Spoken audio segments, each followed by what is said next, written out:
Cruise news time, and we got a scary story coming out of the Atlantic Ocean where a cruise ship was rocked by unexpected weather causing destruction and injury, plus the tale of 100 cruisers stuck on a cruise ship unable to disembark. That plus a whole lot more. Cruise news and my views. Let's talk about it.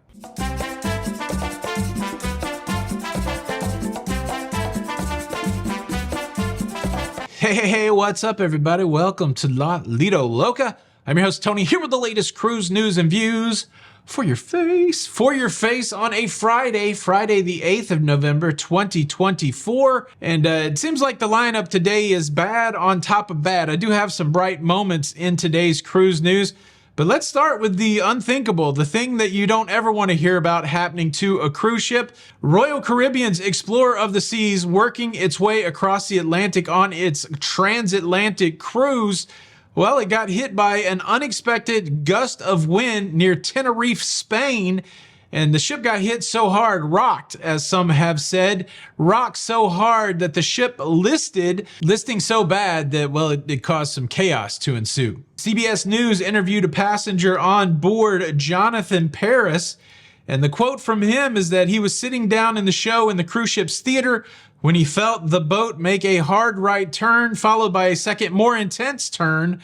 The show was stopped and his fellow passengers left the theater to see a mess in one of the ship's main common areas. Jonathan Parrish provided these photos to CBS, and as you can see, wow, it is a mess. You've got bottles broken at a bar.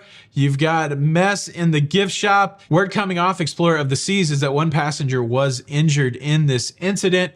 The injury is significant enough that they have to be medically disembarked. So Explorer of the Seas making a stop in Spain before continuing on with its transatlantic cruise. Explorer of the Seas left Barcelona, Spain on November the 2nd with an arrival date expected in Miami on November the 14th. No word yet on the specifics about the injured passenger, and no word yet on whether or not Explorer of the Seas will be delayed in getting to Miami. Like I said, that's not a story you ever want to hear or be a part of. You're just out in the middle of the ocean and unexpected wind causes the chaos. Hope everybody's okay on that ship and that everything works out okay. Cruise news story number 2, and unfortunately, it's a song that we're used to singing. I guess we could do it in song. Regal Princess is canceled again. As you know, the beleaguered Regal Princess had made its way across the Atlantic late in October, expecting to do cruises out of Galveston, Texas. And well, unfortunately, during the transatlantic journey, technical issues arose that required repair on the Regal Princess. And the repairs were so significant that it caused the cancellation of the October the 27th cruise of Regal Princess. It also caused the cancellation of the November the 3rd Regal Princess cruise out of Galveston. And now we can add another cancellation to the list. This time, the November 10th sailing of the Regal Princess has been canceled. That is a cruise set to start on Sunday. Now we are getting more details as to what the issue is with the Regal Princess. It sounds like it's a generator issue, and they got the generator fixed that was causing the issue for the previous 2 cancellations. But after fixing that generator, they've had another generator fail, causing the cancellation of this 3rd cruise. Guests that were booked cruise on the Regal Princess on November the 10th will be getting a 100% refund, and also they will be getting a 50% future cruise credit. Certainly these continued cancellations are annoying for the people scheduled to be on these cruises, but I tell you what, if you're the leadership over there at Princess, this has to be a big pain in the tuchus also. Hopefully they'll get Regal Princess fixed up soon and everybody will be back to smooth sailing. Cruise news story number 3, Carnival Cruise Line has come out and confirmed what many of us know by experience, that you cannot do Wi-Fi calling on the Carnival Cruise Line internet. Now, several cruise companies do allow Wi-Fi calling. Royal Caribbean, Norwegian, Virgin Voyages, MSC. On those lines, you can use Wi-Fi calling, which for people that need to stay connected at home or people that try to work on a cruise ship, that's a big plus. This conversation is coming to light because somebody who went on a Carnival cruise thinking they would be able to do Wi-Fi calling to continue to be able to do the work that they need to do, found out that they couldn't, reached out to Carnival brand ambassador John Heald. And what's cool, after the person reached out, is we did get an official reply from John Heald. He said, "Thank you so much. I recently spoke to a senior colleague about this in the IT department.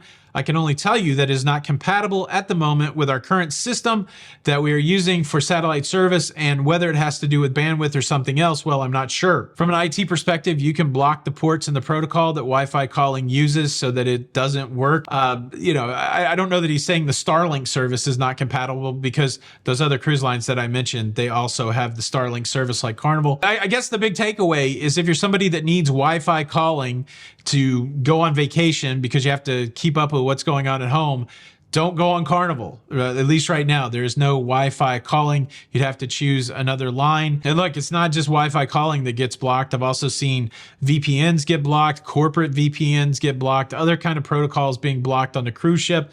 So it's, I guess if you really need the internet and certain functions of the internet, maybe go out to Facebook on a, previous sailing on a cruise ship that you're going to go on and ask somebody if they know if the internet works a certain way. But at least we have word from Carnival that Wi-Fi calling is a no-go. Cruise news stories number 4 and 5, kind of positive stories. Raise the roof. Some positivity, good stories. Let's say that. Number 4, we have a story about the Caribbean Princess. She is just now coming out of dry dock over in Palermo, Italy at a Fincantieri shipyard. Just normal dry dock. She's getting ready to do a transatlantic back over to Florida, and everything went the way it was supposed to go. Now the transatlantic is on, and that glorious old cruise ship getting a little bit of an update. I've been on it 4 times. This is a ship that has good memories for me, but I think it's probably good that she's getting her normal dry dock. And then also, let's talk about a cruise port celebrating 20 years of sailing for Carnival Cruise Line. We're talking about the port of Jacksonville. Jacksonville celebrating 20-year partnership with Carnival Cruise Line. And well, during that time, what's considered a pretty small little cruise port that usually only hosts 1 ship at a time, they've serviced over 3 million cruisers. I've cruised out of Jacksonville on a Carnival cruise ship, the Carnival Elation. It's one of those cool sailaways where you get to go down a river and under a bridge. It's very scenic. And so congratulations, Carnival, and congratulations, Jacksonville, on that 20-year partnership and 20 years of servicing cruise memories to cruisers there in the northern eastern part of Florida. Have you ever cruised out of Jacksonville? Leave a comment below. Now I got to tell you about another scenario that you don't want to ever have when you're on a cruise ship: not being allowed to disembark at a cruise port. That scenario played out for 100 cruisers. I'm going to tell you all about it, but first, let me quickly invite you to subscribe if you like staying up to date with everything going on in cruising. Did I tell you I'm going on a cruise Sunday? Cruising. Please consider subscribing with the notification bell on. That way you don't miss out on any of these episodes. Well, these 100 cruise passengers were from Australia. They were on a cruise on the Spectrum of the Seas. They went to Yokohama in Japan. They went to a lot of places in Japan, but they ran into trouble in Yokohama in Japan when the Spectrum of the Seas needed unscheduled maintenance. They got delayed. They got stuck in Yokohama, which, if you remember, a couple years ago, there was a cruise ship stuck in Yokohama. It turned out pretty poorly. But you'd think, okay, another day in Yokohama. That's the port that you go to Tokyo. We got another day. Maybe we can go to Tokyo, see some of the temples, eat sushi under the shadow of a temple. That was my experience in Yokohama on the Spectrum of the Seas. It was fantastic. Well, these Australians were told they were not allowed to get off of the cruise ship. And to compound that, they also did not have access to their passports, which I tell you what, one of the most unsettling things in my early cruising career was the scenario that played out in Shanghai, China. A couple things played out in Shanghai.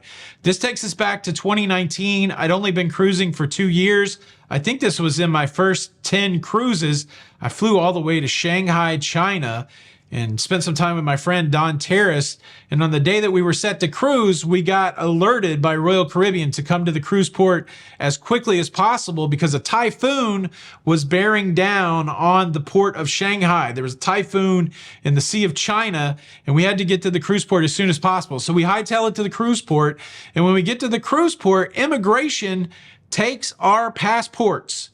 They say, hey, we'll take that and we'll give it back to you at some point. And that was the first time that ever happened to me, and it was pretty unsettling. So we got on the cruise ship. Now, it has something to do with the way immigration works in Japan.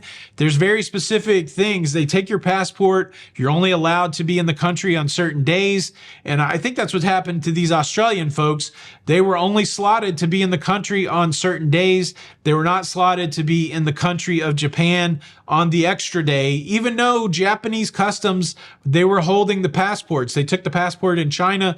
They passed the passports over to Japanese customs. But yeah, these 100 Australians not able to get off of the cruise ship. What I'm understanding is that the cruise ship is being repaired and it will leave Shanghai. But yeah, for right now, these 100 cruise passengers stuck on board without their passports.